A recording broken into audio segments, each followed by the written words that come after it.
Chapter 14. The valiant Qin Qiang dances with his mace, subduing the three armies. Poem. Gold in the sand, jade in the stone, Gan Jiang buried in Fengcheng prison. Sometimes, a skilled craftsman polishes it, and its brilliance shines straight to the heavens. The traces of a true man are like this, suddenly turning to mud, suddenly becoming tigers and rats. The king of Han built a high tower, startling an entire army. Hu Yin was indeed a worthy successor to Jiang Guan. Do not lament your hardship and adversity, for the valiant defenders are caught in the rabbit trap.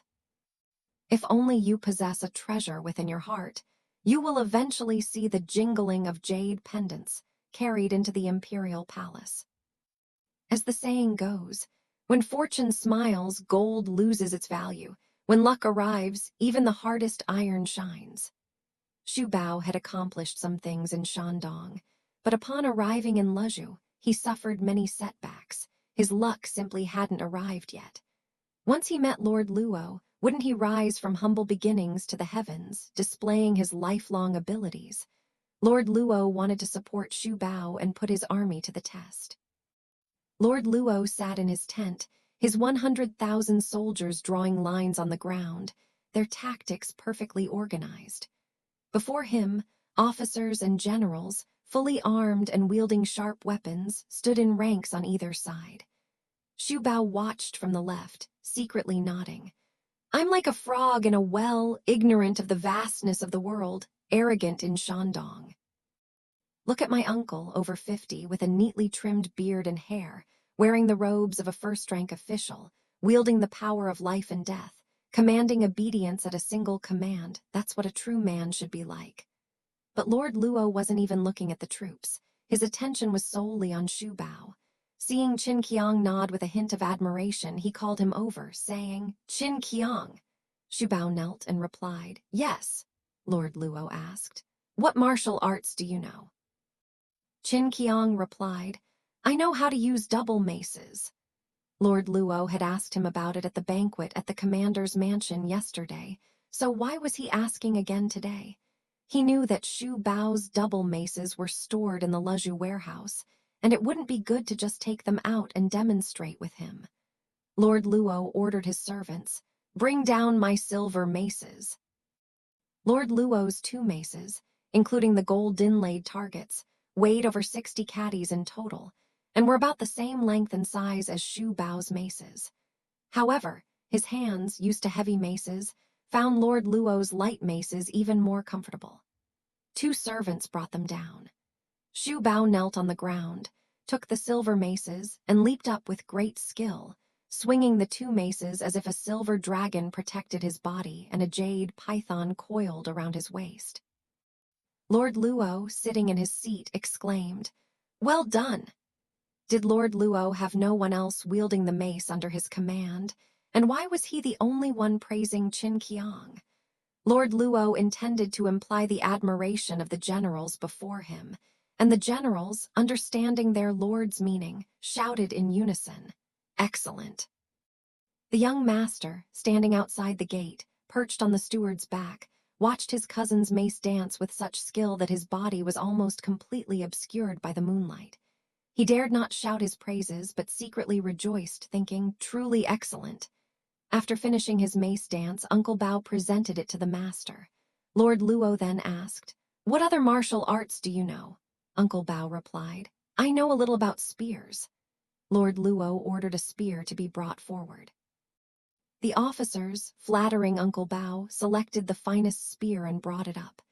The shaft weighed about 20 pounds, wrapped with iron and ox sinew and lacquered. Uncle Bao took it, bent his body, and with a flick of his right hand, snapped the ox sinew and shattered the bamboo, breaking 2 spears in quick succession. Qin Qiang knelt and said, "This humble general uses a solid iron spear." Lord Luo nodded, "Truly a son of a military family." He ordered his servants, "Bring my bound pole spear down from the spear rack for Qin Qiang to perform with." 2 servants brought it down. It weighed 120 pounds and was 18 feet long. Qin Qiang took the spear, turned around and withdrew it, finding it somewhat sluggish. Lord Luo nodded secretly, saying, "His spear technique is inferior. This boy is still teachable." This hinted at the Luo family's tradition of passing down spear techniques. Why did Lord Luo say Xu Bao's spear technique was inferior? Because he hadn't taught him. When Qin Qiang served in Qizhou, he only taught martial arts and field combat techniques used in the Jianghu, Chinese letter, the martial arts world. So how could he possibly meet Lord Luo's high standards? He merely offered a few words of praise.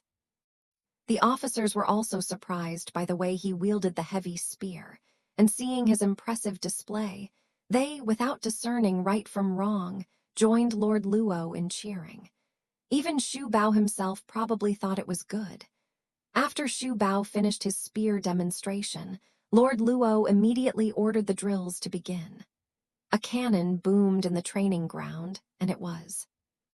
The formations were arranged in 8 directions, the flags divided into 5 colors. Dragons and tigers spread their wings, flags obscured the sky. Black mist swept across the sky, black banners marked the troops of the north. The crimson banners of the south indicated the signs of the south. The plains are covered in snow, like the snow of Liangyuan, with banners fluttering in the wind. Spring returns to the cold valleys amidst the chaotic mountains, its colors divided into Jia and Yi. Stubborn and foolish, unlike the stone of Jiangling, their martial prowess was originally known as that of the Yaoji army. The drills were complete and the central officer gave the order. "All generals and soldiers have finished their drills. Report to the master for an archery contest." Lord Luo asked Qin Qiang, "Do you know how to shoot an arrow?" Lord Luo's question implied that if he could shoot, he could. If not, he wouldn't. Qin Qiang, in his moment of triumph, confident in his skill with the mace and spear, casually replied, "I can shoot an arrow." However, Lord Luo had only 300 archers out of 1,000 officers and generals. He selected 60 mounted archers, all skilled in archery and never missing their target. But if they were to shoot the shaft of the Vajra leg spear, they would be considered unskilled. Knowing Qin Qiang's strength, Lord Luo gave him his own bow and 9 arrows. The military and political affairs officer added Qin Qiang's name to the list and knelt on the platform to report, "My lord, what is the best object for the generals to shoot?" Knowing Qin Qiang was among them, Luo Gong said, "Shoot the spear shaft." This spear shaft was the easiest of the best objects to shoot. It wasn't the spear shaft from the battlefield, but a wooden spear shaft, 9 feet long, carried out from the rear tent. At the location of the 180-step bow base, a wooden spear was inserted, replacing the blue flag with the command inscription. At this moment, the military and political affairs officer called out the names of the generals from the register. However, these officers were all trained in their daily practice. Even the newly appointed officer Shidanai, 5 or 7 of them, failed to land a single arrow. Xu Bao, whose name was added later, saw these officers hit the spear shaft and thought anxiously, "I shouldn't have said that. My uncle asked me, 'Can you shoot arrows?' I should have answered no, and he wouldn't have blamed me. But why did I say I could?" He regretted his words. Lord Luo was a thoughtful man, but he didn't watch the other generals shoot arrows. He only looked out for Xu Bao. Seeing Qin Qiang's dazed expression, he knew his bow and arrow skills were lacking and summoned him. Xu Bao knelt down. Lord Luo said, "You see, all the officers I've appointed are exceptional archers." Lord Luo was an interesting man. If Qin Qiang were modest, he would excuse him from shooting. However, Xu Bao didn't understand his meaning, and the young man spoke rudely.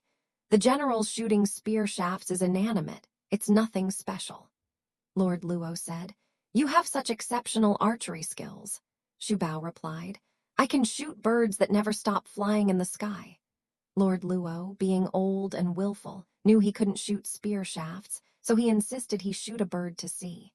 He ordered the officers to stop shooting and instructed Qin Qiang to shoot a bird in the sky. The military administration closed the register, and all the officers stopped shooting. Qin Qiang drew his bow, stood on the platform, and waited for a bird to fly in the sky. He gazed at the bright blue sky until his eyes ached, but no bird flew. At this moment, the 100,000 soldiers were waving flags and beating drums in their drills. In their haste, no birds came down. Luo Gong then said, "Tell the supply officer to bring 2 pieces of raw beef and hang them on the great banner." They were seen hanging bloody in the air, attracting several hungry hawks that used to catch chickens in the mountains to snatch the beef. It is true that those involved are often blinded, while bystanders see clearly. The young master, outside the east gate, was worried for his cousin, saying, "My cousin is going to make a fool of himself today. All kinds of birds are easy to shoot, but eagles are impossible. Dust doesn't blind the eyes of the blind, water doesn't blind the eyes of the fish, and grass doesn't blind the eyes of the eagle. Eagles have eyes that can see beans rolling in the grass. If your arrow can't shoot down an eagle, you're exaggerating, and my father won't give you an important position. But he's a hero, having traveled 1,000 miles. I'll help him with an arrow." He lifted his clothes, took out a small crossbow with a flower-shaped tip, drew the string fully, took a soft feathered bamboo arrow from his brocade pouch, placed it on the crossbow, and concealed it in his bosom. The officials, generals, and 100,000 troops all watched Uncle Qin shoot the eagle, unaware that the young master was firing his crossbow outside the gate. Even the 4 stewards who served the young master were unaware. The 2 in front, needless to say, didn't know. The 2 behind him stood facing west, the setting sun casting its glare on their eyes. They used their hands to shield their eyes from the sun, looking up at Shu Bao shooting birds. The young master's crossbow was stiff, but the arrow didn't fire, so he didn't know. The young master couldn't just release the arrow.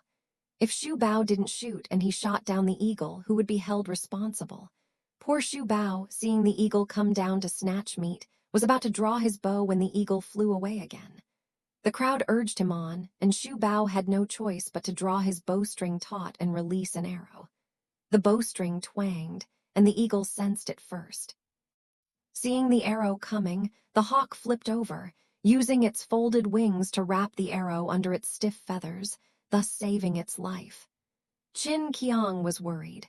He saw the eagle gracefully descend, carrying the arrow. The officers and soldiers of the 5 camps and 4 sentries cheered. Onlookers exclaimed in admiration, boosting the morale of the authorities. Even Uncle Bao was baffled as to how the eagle had been shot down. The young master quickly concealed the crossbow within his robes, led 4 of his retainers on horseback, and returned to the commander's mansion. A middle officer brought the eagle to present to the commander. Lord Luo, out of personal consideration for Uncle Bao, personally went down from his tent to adorn Uncle Bao with flowers and red ribbons, and welcomed him back to the commander's mansion with drums and music. He instructed the other generals not to shoot arrows, but to reward them all as a gesture of goodwill to the entire army. Lord Luo also returned to his mansion. The young master returned home first, not telling his mother about the incident, fearing it would embarrass his cousin. Back at his mansion, Lord Luo said to his wife at the family banquet, "Your nephew's double maces are unparalleled, and his archery is even more superb, but his spear technique lacks instruction." He then said to Qin Qiang, "There is an archery range in the mansion. My nephew can learn spear technique from your cousin." Qin Qiang replied, "I am extremely grateful for your help." From then on, the 2 cousins practiced their spear techniques daily at the archery range. During his leisure time, Master Luo would come to instruct and teach him, teaching him to use his unique spear technique. Time flies, and more than half a year has passed. Shubo is a filial son.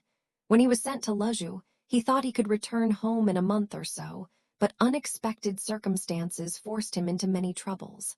Now, more than a year and a half has passed, and his elderly mother is in Shandong. He cannot return home to take care of her. Could it be that he is so happy in the commander's mansion that he forgets to go home and ignores his mother? It is pitiful that his longing for his mother is constant. He understood a principle, thinking, if I had come to Yuju to visit relatives and stayed long enough, I could have easily said goodbye by mentioning my mother's advanced age. But I'm here to investigate a crime, and I'm fortunate to have met my uncle here as an official, promoting me. If I were to leave, I know this old man is capricious and wouldn't let me go as I wish. What if he said, today I'm an official here, so you can go back, but if I weren't an official, would you still go back? Then I wouldn't be able to go back. And staying in his household would have cost me his favor. This wasn't something he'd only thought of today. He'd been planning it since arriving in Yuju. He'd become close to his cousin and often asked the young master to speak to his aunt, asking if it would be convenient for him to return home in front of his uncle. You can see the young master's nature. If he doesn't like someone, he won't tolerate them in his household.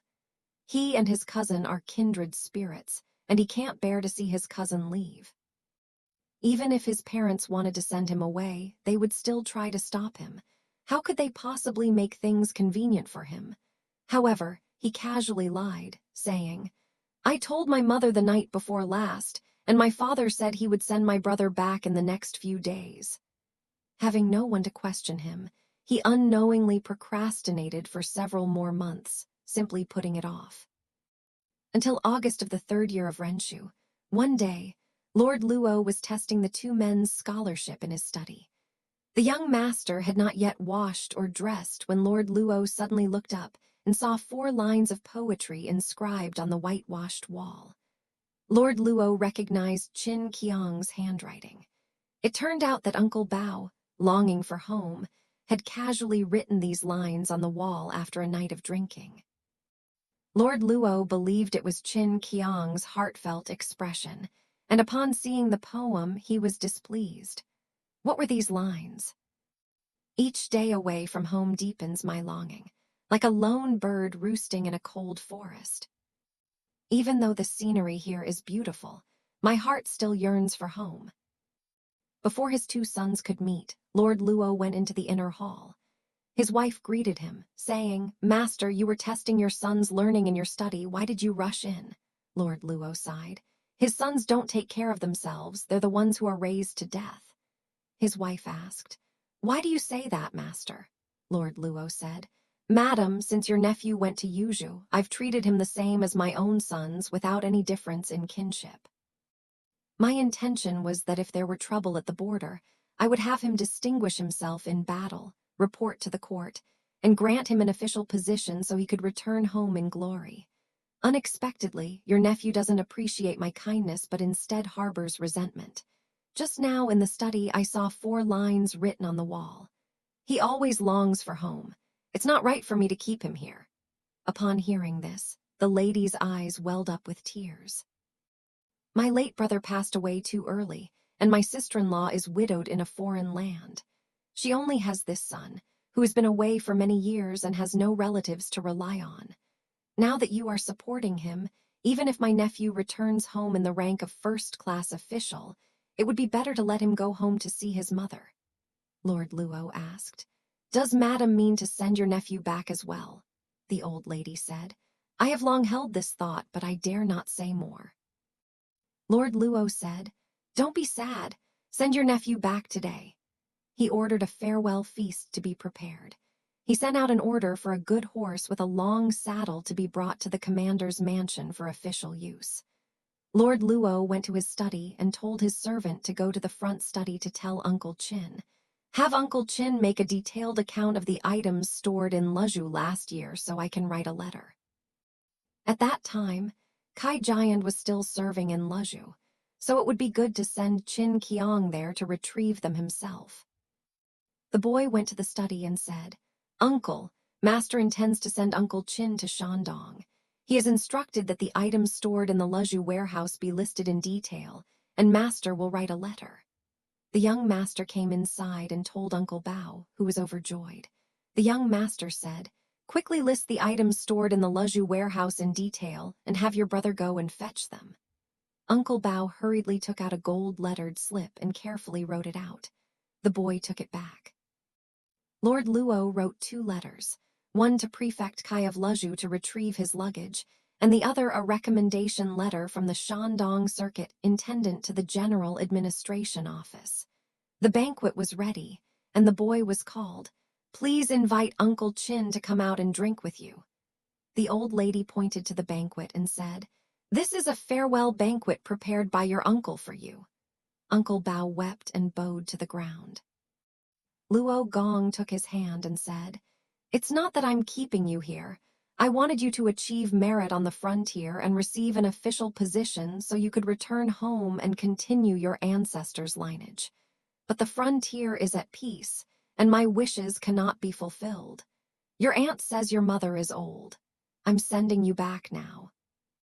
These 2 letters are for you, one to Kai Giant in Luzhu to retrieve your saddle, horse, and luggage, the other to you to go to Shandong and submit to the Shandong Grand Marshal and concurrently the Qingzhou governor, whose name is Lai Har.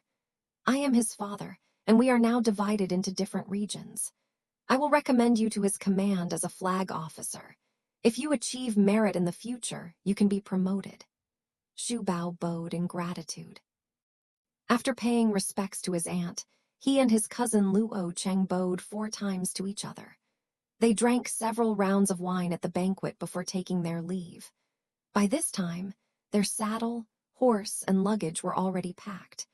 Upon leaving the governor's mansion, Yuchi Kunio, knowing of their arrival, prepared wine to keep them company.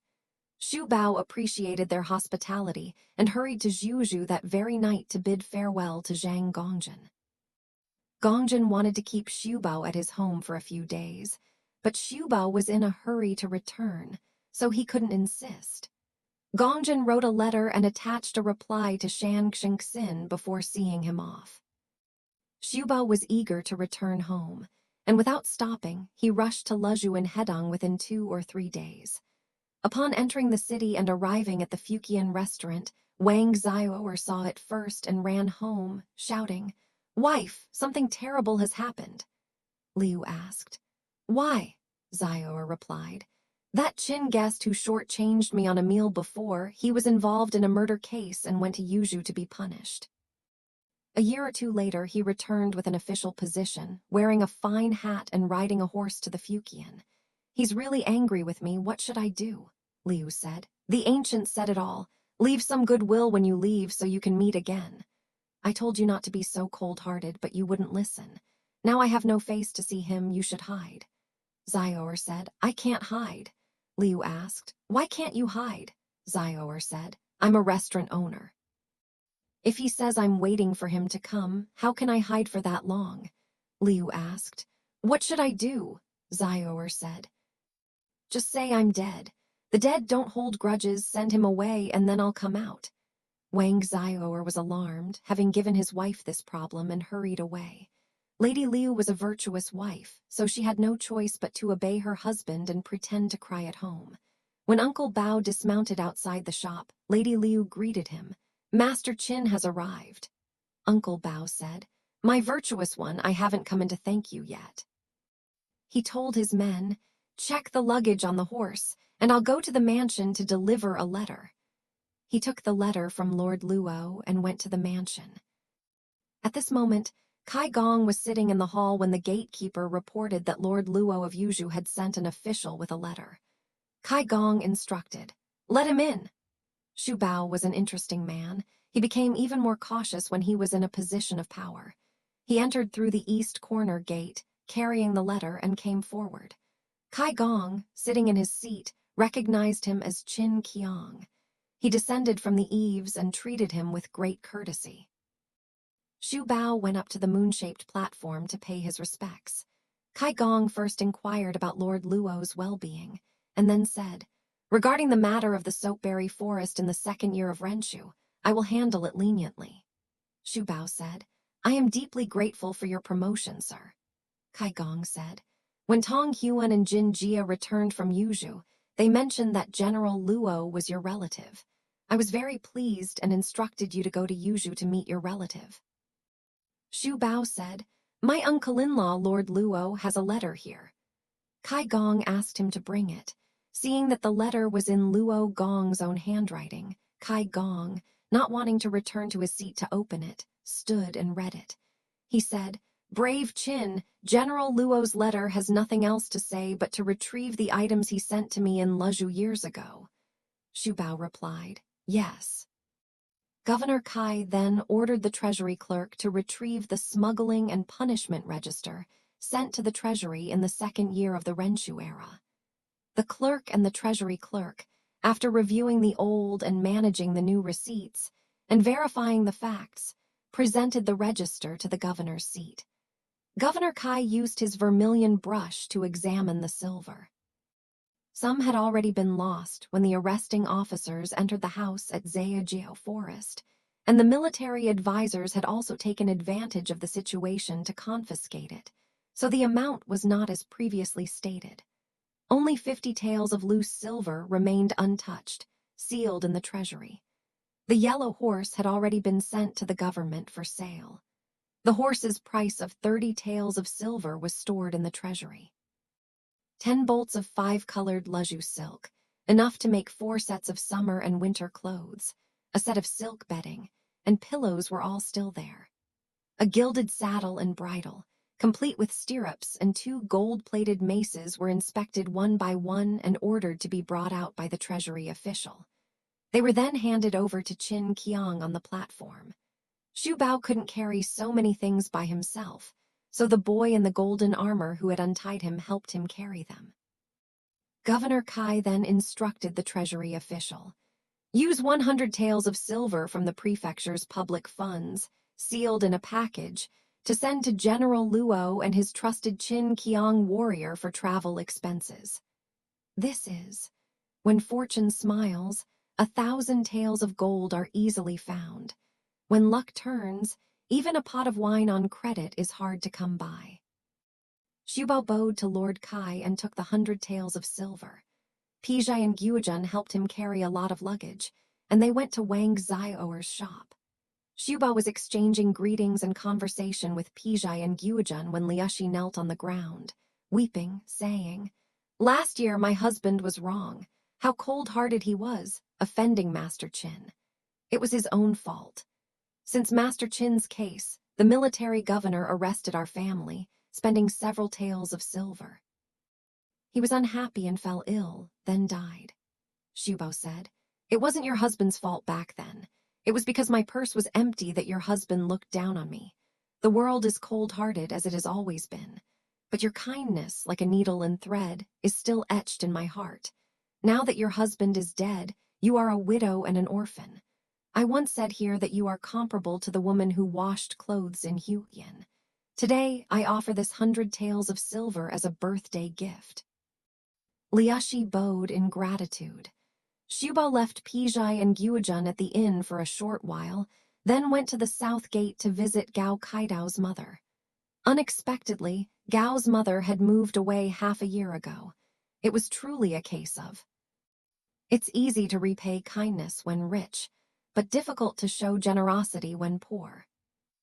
Therefore, even 1,000 pieces of gold could buy a single meal for Han Wangsun. Xu Bao returned to Wang Zioer's inn, carrying the items he had taken out next to the saddle, which weighed down the horse, making it difficult to carry the heavy load. Pijai said, "We 2 brothers will take the horse and accompany you to Brother Shan's place at Erxianzhuang to borrow another horse to return home." After bidding farewell to Liu Shi, the 3 of them went out the west gate to Erxianzhuang. What will happen next? Let's find out in the next chapter.